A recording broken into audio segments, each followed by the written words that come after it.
Okay, so we continue with the halachot of Pesach and koshering in the kitchen. So, like I said yesterday, the counter, there's no problem with the counter. You clean it with Windex, and that's it. And it doesn't matter what the counter is made from. Nirosta, Formica is all cleanable. Some people say that you have to clean the tiles around the stove, and since you cannot do agala, you have to cover them. Also, this is complete nonsense. Clean it regularly. There's no. You don't need. So I mentioned yesterday, hot water is necessary. The agala is necessary only for utensils that absorb flavor, and then you have to release that flavor in order to make them not hametz. Now, the counter doesn't absorb, so there's no need to. But I had last year. Tremendous length of correspondence between a group of rabbis. I didn't respond to it, but they were talking about how best to make it to make the counter kosher with boiling water, because they said it has to still be boiling when you pour it on it. So they say take an electric kettle that's still connected. Then someone says, I got a steamer, the clothes steamer, and I place it around. The whole thing is nonsense. If you want to do it for the joy of it, like my wife told me, they used to say mauz gharet, that that phrase, mauz gharet, like water, and like when they finish the kitchen, mauz gharet, right? So that's before you finish the kitchen, you pour hot water, you do lulu. It's the joy of Pesach. It's the same thing as I'm trying to separate between what is necessary and what is the perception of people. Febreze. You know Febreze, right? It's when it was first invented, they tried to market it. Nobody wanted it. Now, what was the segula? What was the great power of Febreze? It eliminated odors, and they thought it would especially work for people who have cats at home.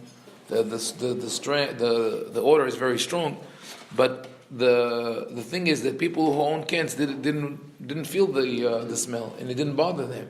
So they tried different things. Finally, they stumbled upon this idea.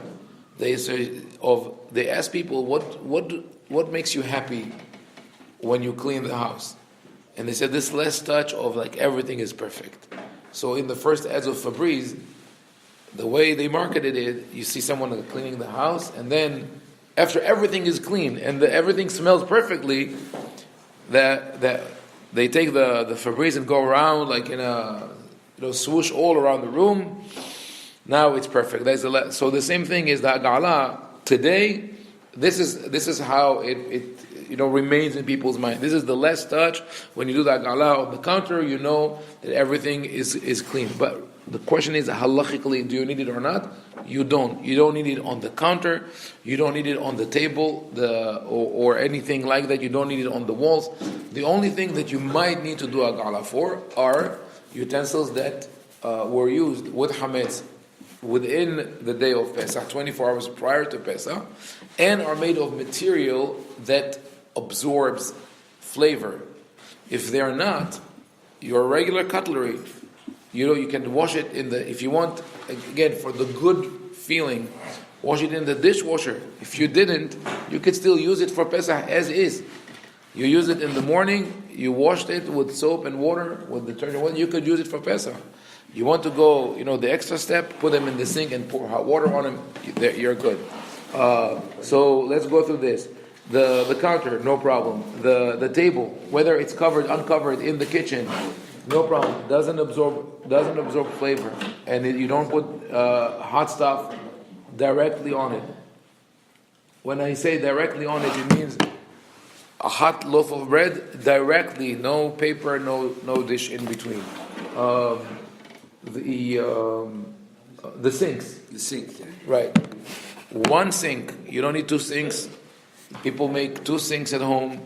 This is not necessary. This is another great marketing, for the combination of constructions, contractors, and the kosher industry. You don't need two sinks for a very simple reason. Whatever goes into the sink, even if we would have thought that the sink does absorb flavor, what kind of flavor does it absorb, and what kind of flavor would it release into your food? Can you imagine someone? None. If it does, it's a terrible taste. You can imagine all the junk that goes into the sink. Can you imagine someone, let's say, after pouring hot pasta water into the sink, right? That you will throw in, let's say, a piece of meat that will touch the walls of the sink, and then you'll eat it as is. Most of us will throw it right away, and this will not happen anyway.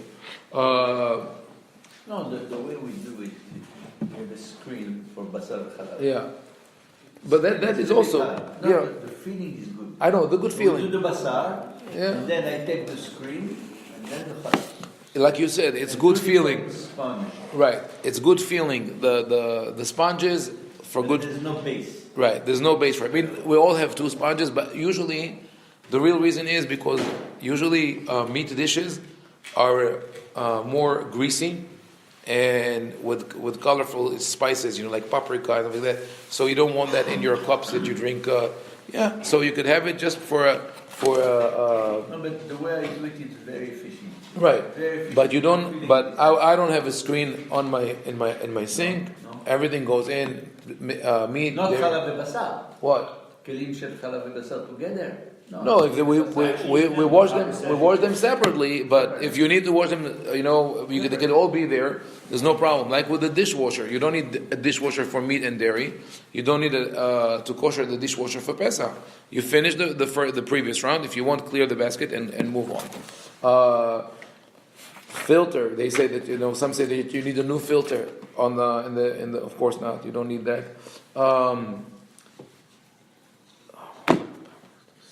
Okay. This is called, it's a new Kashrut Compendium written by Rabbi Yaakov Fuchs. He's in charge of the Kashrut systems in Israel. This is really crazy. A lot of things that they say that you have to do Hag'ala for the faucet because the steam of the pasta water, let's say, that comes out of the sink makes the faucet unkosher. Psala, right. Yeah. I mean, what we do at home, we clean it once in a while because you touch it sometimes with your, but nothing more than that. Saying is Ashkenazim are not happy for Pesach unless they are suffering. Right. Actually, not all Ashkenazim. There's a nice, interesting story about the two famous brothers-in-law, the Natziv of Volozhin, Rabbi Naftali Zvida Berlin of Volozhin, and his brother-in-law, Rabbi Haim of Brisk. It was like the famous, for the Brisker, the son of the Brisker. So, the Natziv was more moderate, more, how could I say, it was in his seat in life was with the people. So he said once, what's the difference between me and my brother-in-law? He says, we both work very hard before Pesach to make sure that everything is kosher, everything is of the highest quality possible. But when we sit down at the Seder table, I'm happy. I'm relaxed. I know I did what I can do, and now I want to enjoy my Seder, my celebration. My brother-in-law is constantly nervous. Maybe I missed something. Maybe it's not kosher. Maybe I'm eating this. Maybe I'm eating that. He doesn't enjoy his Pesach. And I think that this is, what the Natziv says, this is how God looks down at people and sees how do you do your Pesach? When you have, certain sects that don't want any crumb even of matzah to get wet, which is ridiculous because the matzot of today, you can do whatever you want with them. People don't. I could respect the minhag of gebrach, but the idea of not eating wet matzah started when people used to buy in Europe. They used to bake very thick matzah because they didn't have the time and money to do that, and they would have pockets of flour or an unbaked dough inside, and it might have become hametz. Today the matzot are so thin and so burnt that to think you could pile all over your table matzot and pour hot water on them and leave them the whole Pesach and they will not become hametz. And then you have people who, when the crumbs fall, they sweep them into a bed, right? And then what it says in Tehillim, Yoshev Bashamayim Yishak Adonai La'aglamo. It's like Hashem, I think, is having a lot of fun saying that. What? We used to wet them. Of course we use them. We used to wet them and put them, cover them. To make them moist. The matzot is 60, 70 years. Yeah. Very thick. But not among the Sephardim. Among the Ashkenazim, the Ashkenazi communities made very thick matzot because they didn't eat kitniot, so they couldn't use rice or anything or other legumes, and so that was how they compensated for it. Anyway, cabinets. That is true. You should, if you want to use the cabinet on Pesach, then take everything out and clean it. But that does not apply to cabinets where you only put cutlery or china or any other utensils. Only where you store food, this is where you have to worry about it, because the law is במקום שרגילים להצניע בו חמץ. You don't put food with the plates. Nobody does that. If you do that, then check it out to see if there are remnants of chametz.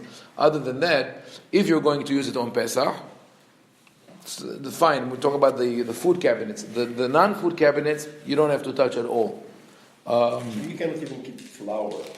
Flour is not chametz. That's what I'm asking, because I remember as a kid, we had the first thing we did is got rid of the flour. I know that's a sort of a myth. You know, the people who are like flour is chametz. Flour is not chametz. You look at the flour; it's powder. You can't look at it as something that has risen, right? And the halacha actually says that when you want to bake matzah for Pesach, ideally you should use flour that was ground specifically for the purpose of matzah. But the Shulchan Aruch says, Im en lo, lokeach kemach min hashuk. You could buy any type of flour that you find in the market, because the market is not chametz. So what people say today, they say, no. The flour that you have in the market is not kosher because there's humidity used in the process of grinding the flour. There's steam, this is an argument that is not anchored in history, because if this is humidity, what would they say to the process in the past? When the Shulchan Aruch says lokeach kemach min hashuk, you could buy flour in the marketplace.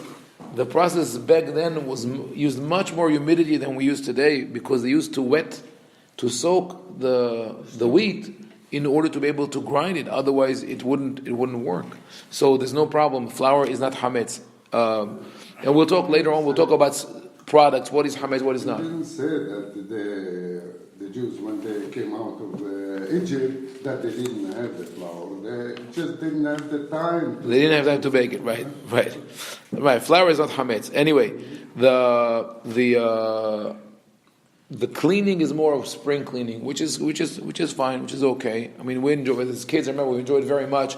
We would take all the carpets out and beat them with the carpet beater. You don't see it today. Not anymore. Not anymore. Our Hasidic neighbors would take all their books and put them, in rotation. In the balconies, you would see the books open through the bars of the balcony, like to air in the. My grandfather would be so upset with that. Every time we saw this, he says, "What are they doing? They're, disrespectful to the Sifrei Kodesh. What do you think, that you have a sandwich in your book? You don't have to go through your books. If a crumb fell in there, it's insignificant, and you're going to do bitul hametz. You're not going to lick it out of the book. For God's sake, to pay attention to the more important things. But anyway, this is Pesach books. Pesach books also. No. So cabinets,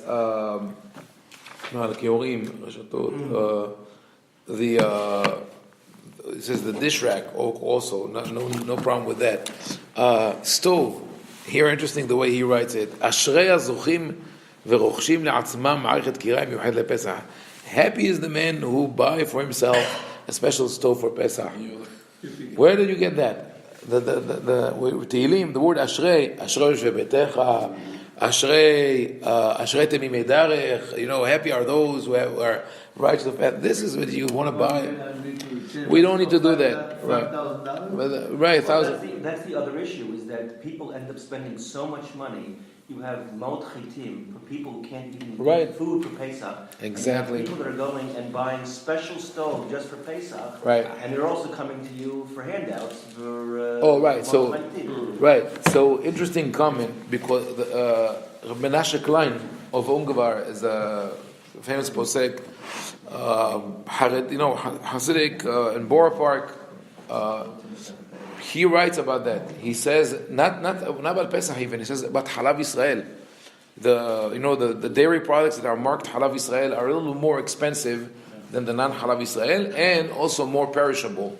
Halav Israel would usually hold 2 or 3 days less than the regular milk, right? Correct. Okay. So he once rebuked. He wrote how he rebuked someone who insisted on using Halav Israel. He says, "You live on charity. or you're studying the kollel, people give you a stipend to learn. You're using the money of the public. When you use the money of the public, you go with the minimal kashrut requirement possible. You cannot be mahmir. I want to be strict. So the same thing. You want to buy another stove. You want to buy matzah shemura. You want to buy this hechsher. Meanwhile, where does the money come from? And not only if it's tzedakah, it's also when you take the cumulative effect on the whole nation. When you say those people who spend another altogether hundreds of thousands of dollars on that, what if it would have gone to charity to help people who really need that? So there's the problem. What do you do with the stove? Very simple. Just like we said yesterday, it's constantly consumed by the fire. Whatever spills on the stove, it's always consumed and cleaned by the fire. Let's say you have glass, Windex, or whatever you use, and done. No need to pour hot water. You don't need even to heat it because it's glass. If it's electric stove, you can't pour water on it, right, unless you want to destroy it. So you clean it regularly, put it on high heat for 20 minutes, you're done. Same thing with the gas stove. Clean it thoroughly, 20 minutes, even less. Yeah. כפתורי הגז. יש שמצפים אותם לקראת Pesach. This is the knob. Some people cover the knob before Pesach. Again, this is OCD, just Windex clean. He says that the cover, the hood above the stove, right? It gets grease and all that. He says you better clean it well, and if not, take it apart, take it down. Yeah, exactly. Not food anymore. This is a micro there. Right. But just you don't. Based on the rules. So no, but I'm saying is because I want us to think, based on what I said before, that it's about the absorption of flavor and the release of that flavor back into your food. The whole idea of the hood is that there's a ventilation system that pulls the steam away from the food. It doesn't push it back into your food. And even if it did, it was a flavor that you don't want, called tam lifgam. There's no problem with that. Clean it as much as possible, even though he says it's better to wrap it. Of course, don't do that. Ovens. Okay, so I want to mention, because I spoke yesterday about the oven, and then someone asked me about using the oven for meat and dairy.